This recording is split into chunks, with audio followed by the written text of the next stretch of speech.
My son stood outside the iron gate of my mansion at 11:47 p.m. The security lights had already turned on, washing the driveway in cold white light. I could see him clearly through the camera feed on my phone. Same son who used to say I was in the way. Same son who once told his wife loud enough for me to hear that the house would feel lighter once I was gone. Now he looked smaller somehow. His shoulders were hunched. His car, an old dented sedan I'd never seen before, was parked crooked along the curb. He pressed the intercom. "Dad, it's me." His voice cracked halfway through the sentence. For a moment, I didn't answer. 5 years ago, I had stood in his kitchen holding a plate of meatloaf I'd cooked for the family while he avoided my eyes. 5 years ago, he had called me a burden. And 5 years ago, I made a decision that changed both our lives. The intercom buzzed again. "Dad, I know it's late. I need to talk." I walked slowly toward the front door of the $2.3 million mansion he once laughed about. When I opened it, the night air rushed in between us. I studied his face for a long moment. Then I smiled, and I said something he never expected to hear. But to understand why my son was standing at my gate, begging for a room in the house he mocked, you have to go back to the moment he first called me a burden. And some of you know exactly how heavy that word can feel. The strange thing about becoming a burden is that no one tells you directly at first. They just start speaking a little quieter when you enter the room. 2 years earlier, I had moved into my son Daniel's house in Phoenix.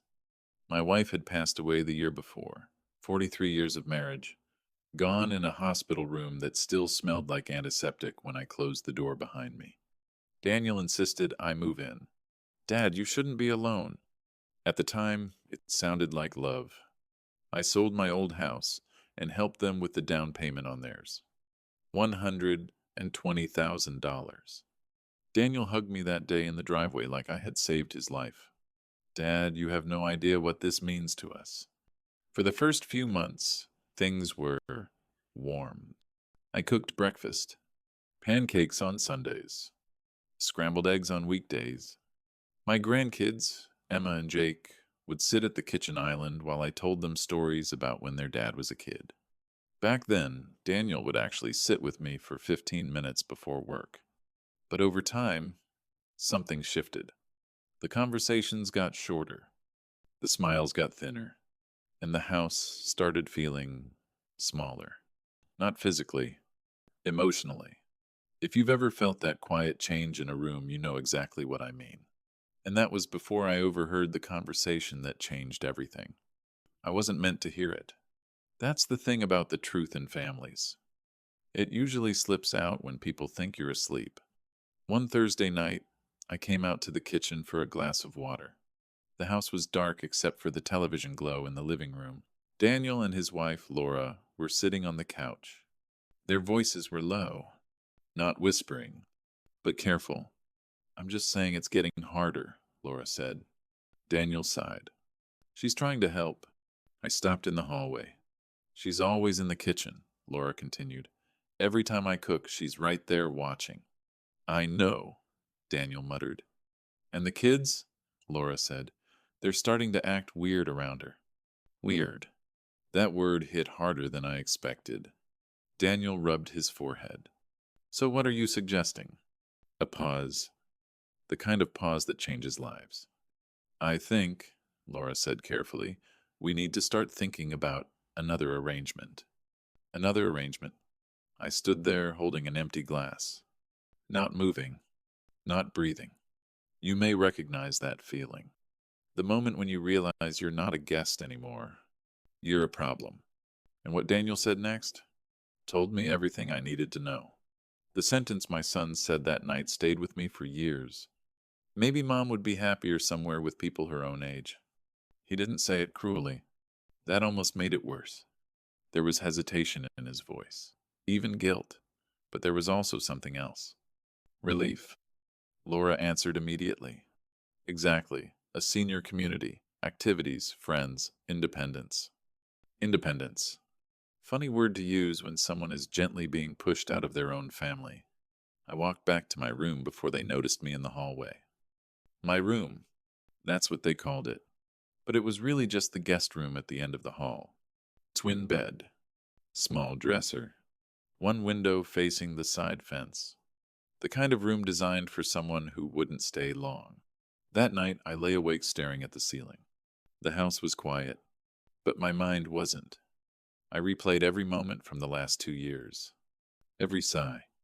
Every "don't worry about it, Dad, we've got it handled." Every time Laura rearranged the kitchen after I finished cooking. At first, I told myself I was imagining things. Families go through phases. People get stressed. But deep down, I already knew the truth. Something in this house had changed. And once that shift happens, it rarely moves backward. It only moves forward. Some of you listening may recognize that silence.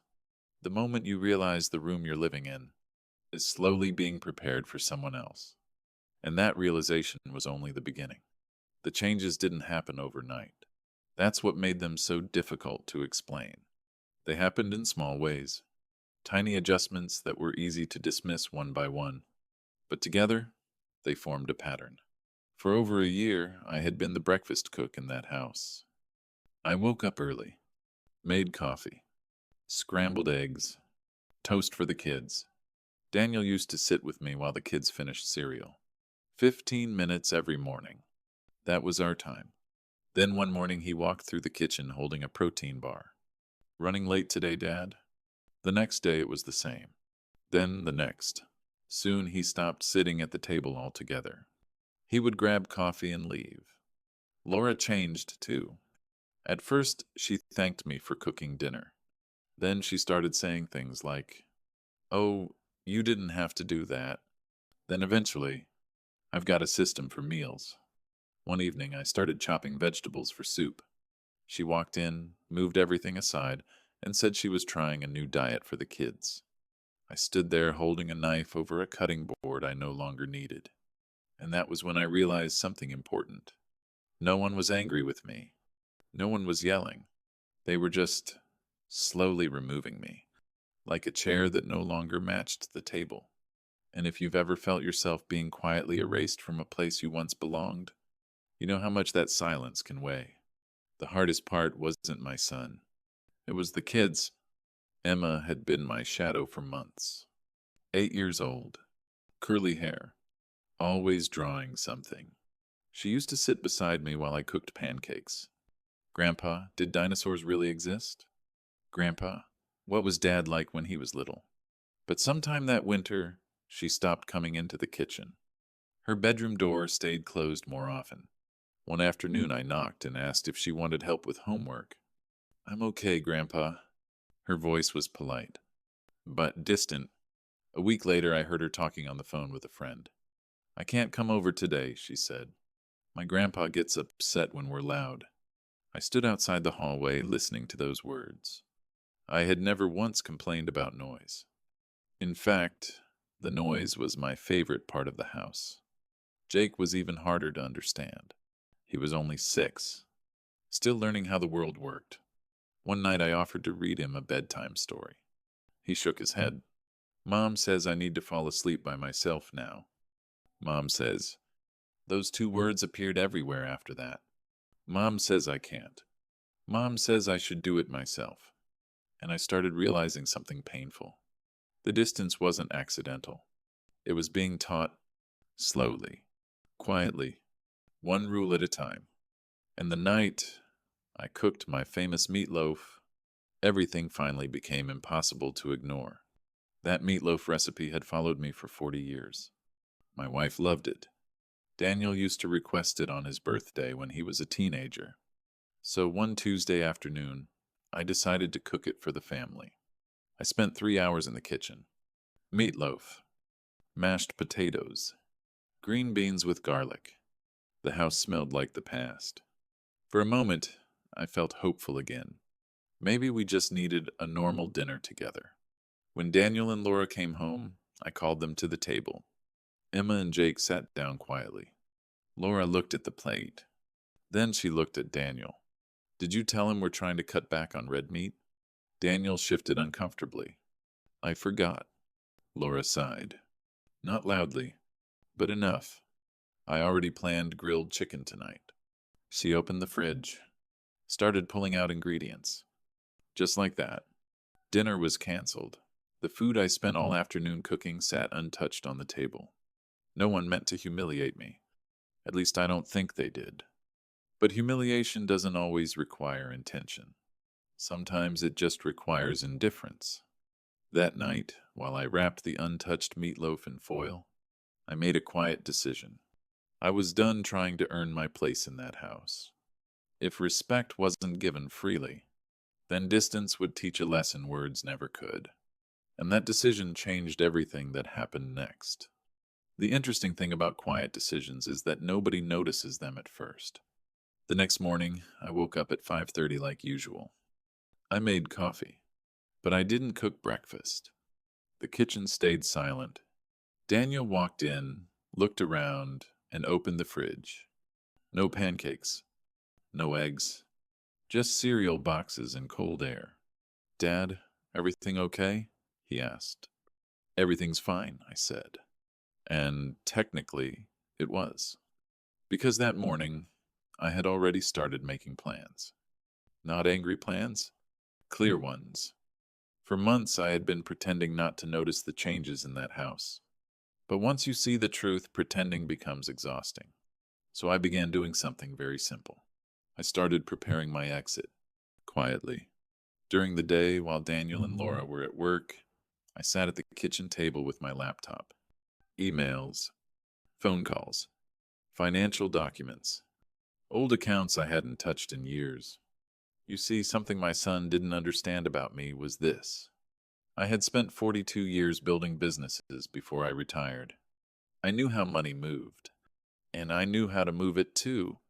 Within 3 weeks, every piece of my life was shifting into place. Properties, investments, accounts, all reorganized, all ready.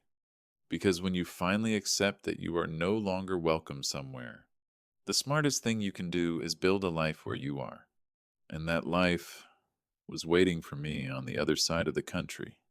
The house I bought in Charleston wasn't small. In fact, the first time I saw it, I laughed out loud. 3 stories, iron gates, garden courtyard, and a wraparound balcony overlooking the harbor. Price tag? $2.3 million.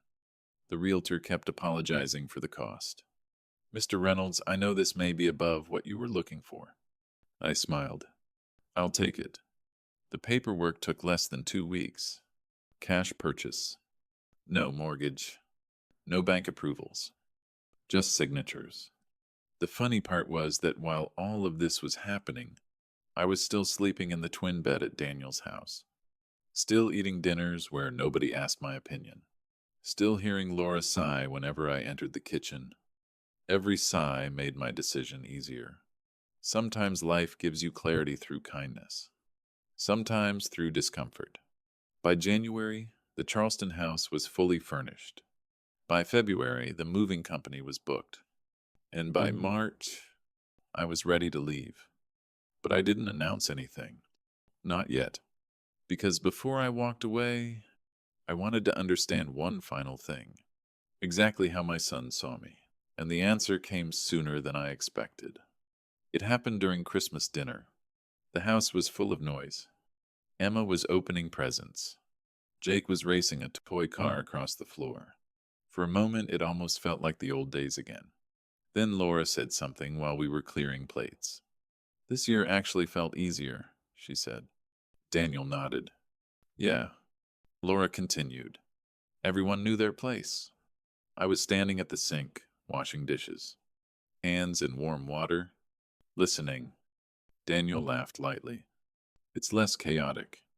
I didn't turn around, but those words landed harder than anything else that year. Everyone knew their place.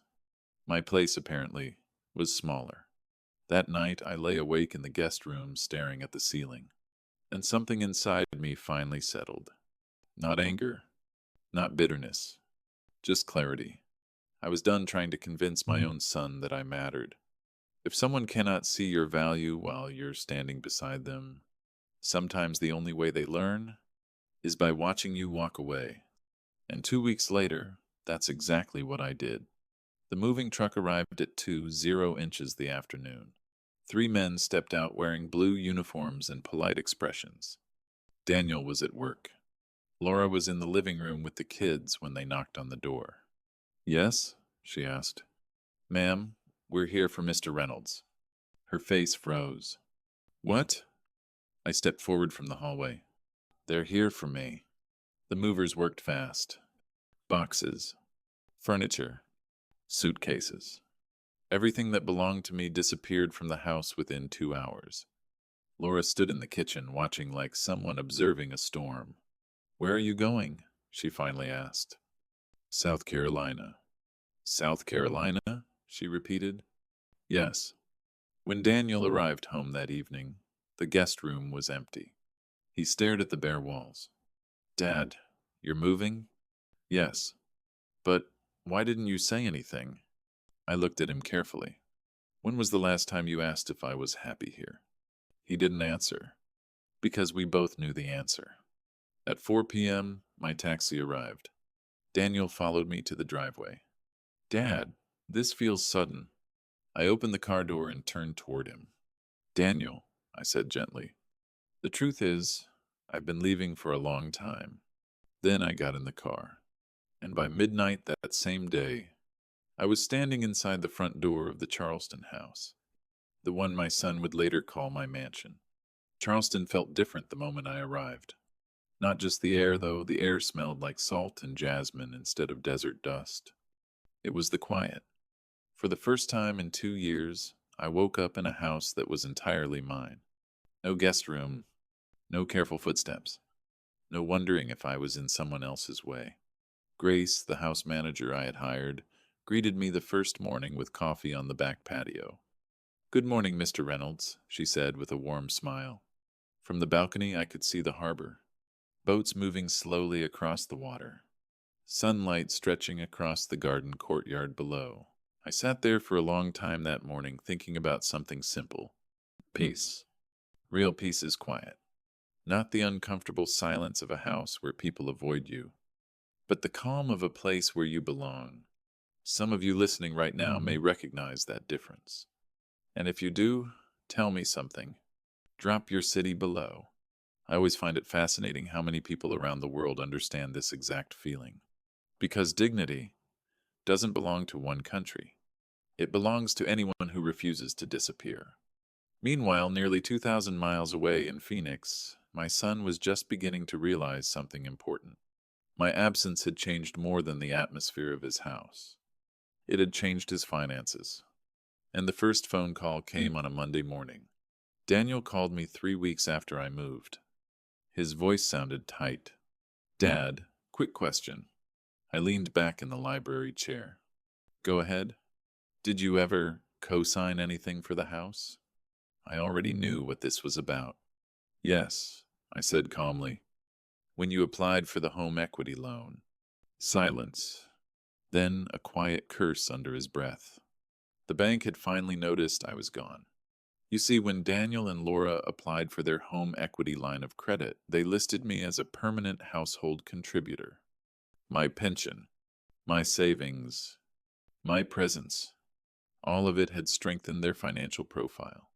Without me living there, their numbers no longer worked. "Dad," Daniel said carefully, "the bank says the loan terms changed."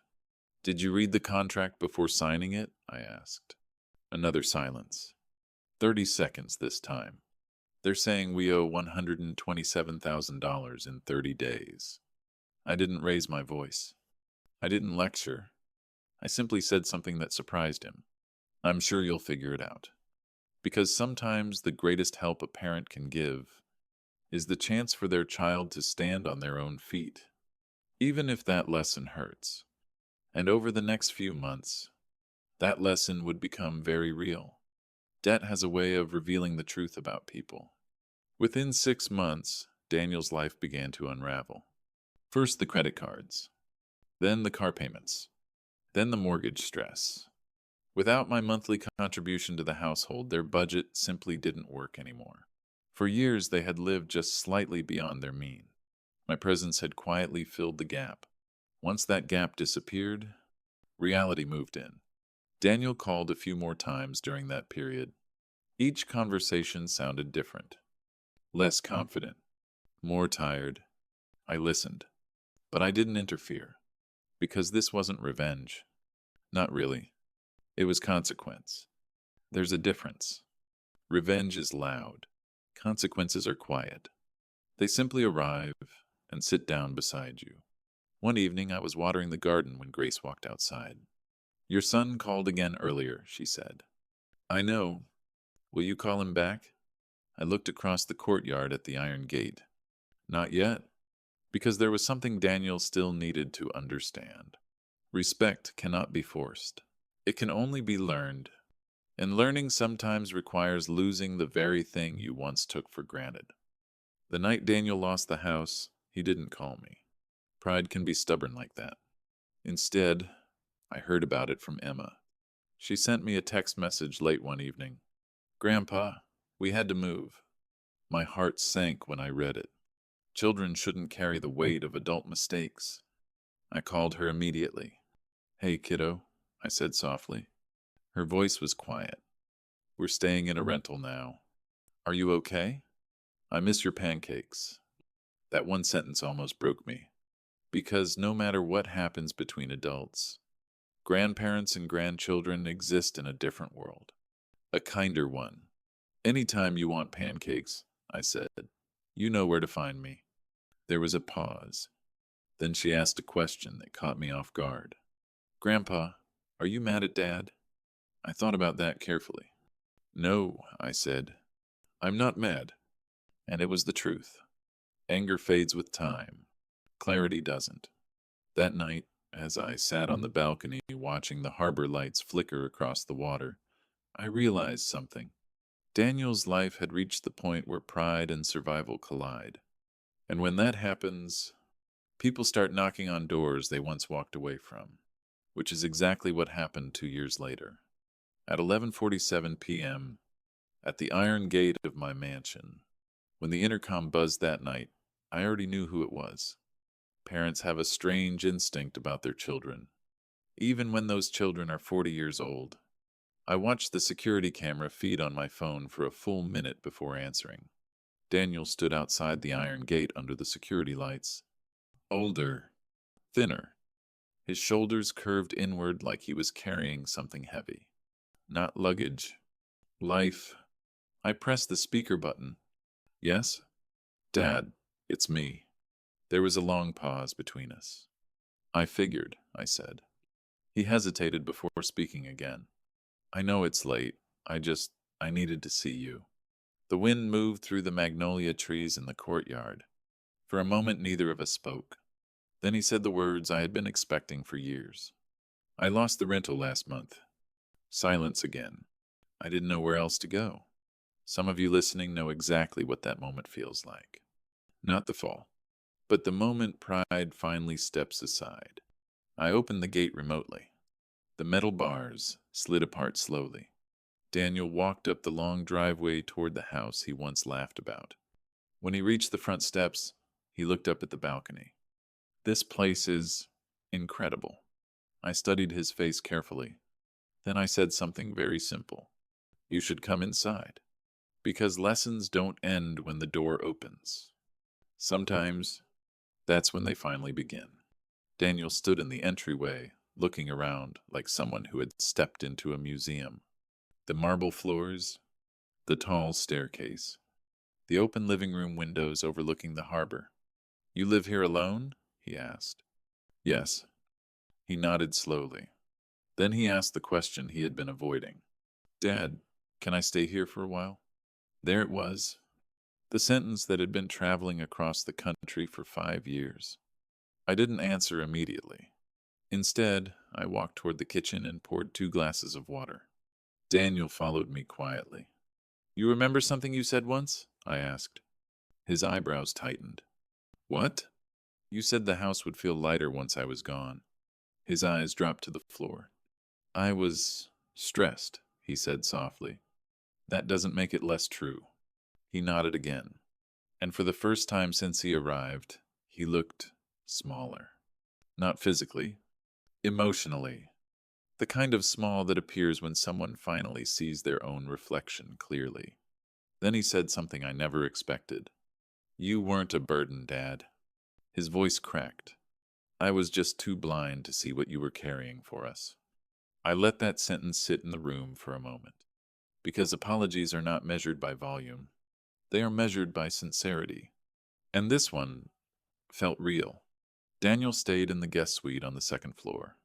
Not the master wing, not the harbor balcony rooms, just a comfortable bedroom overlooking the garden.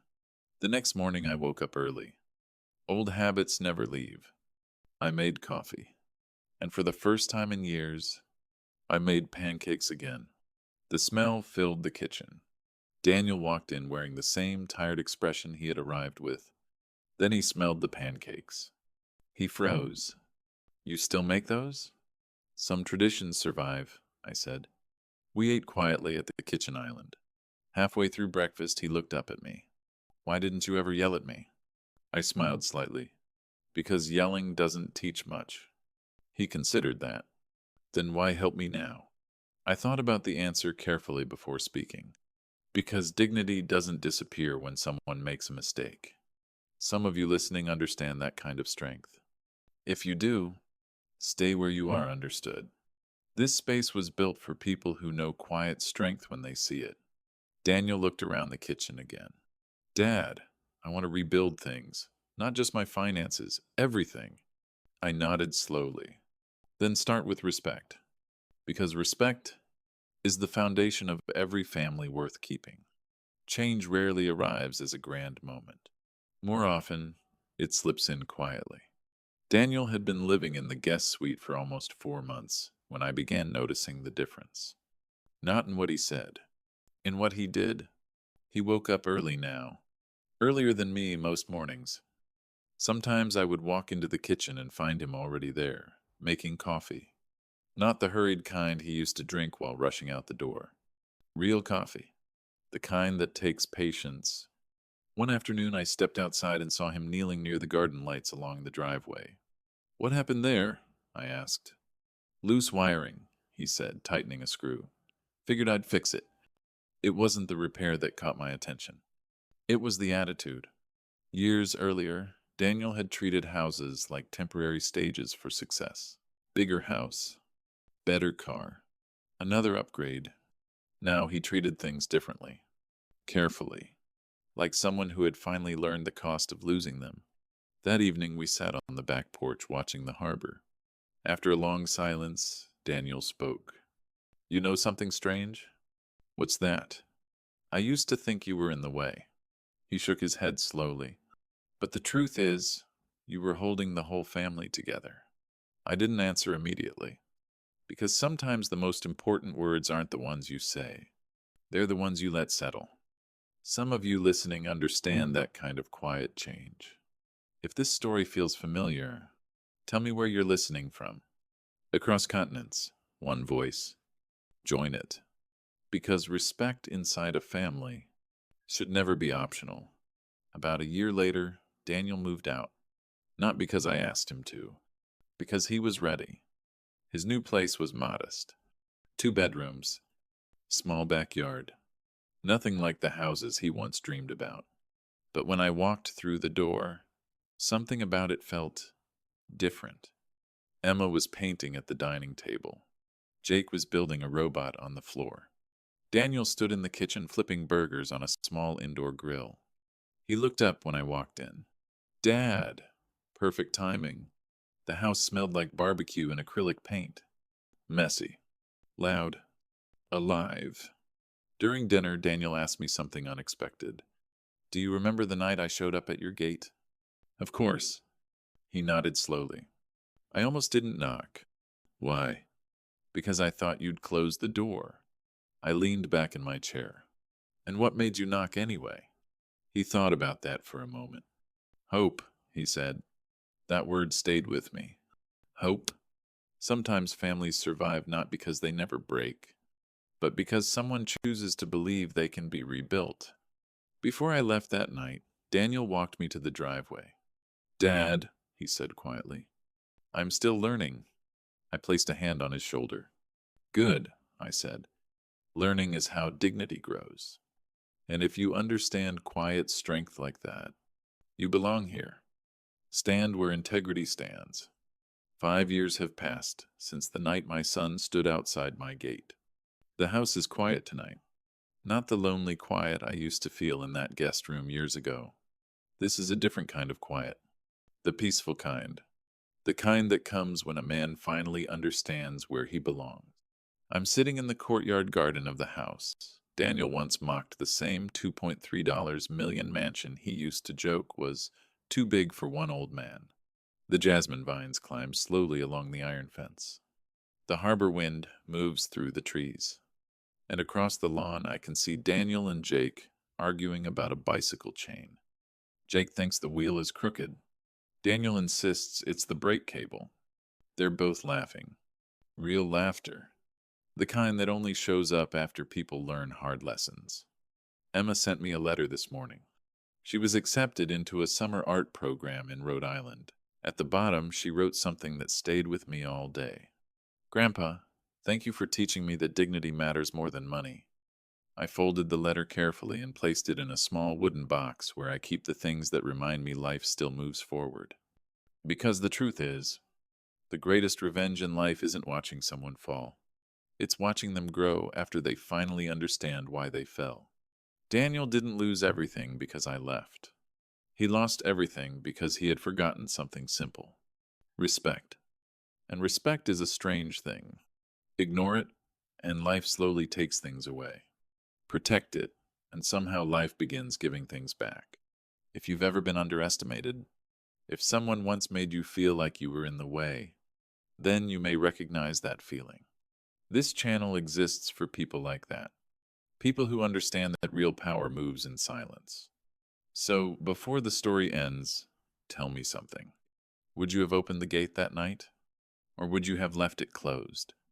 Either answer says something about the kind of strength you carry. And if this story stayed with you, stay with us. Strength grows here, because quiet dignity is still the most powerful thing a person can own.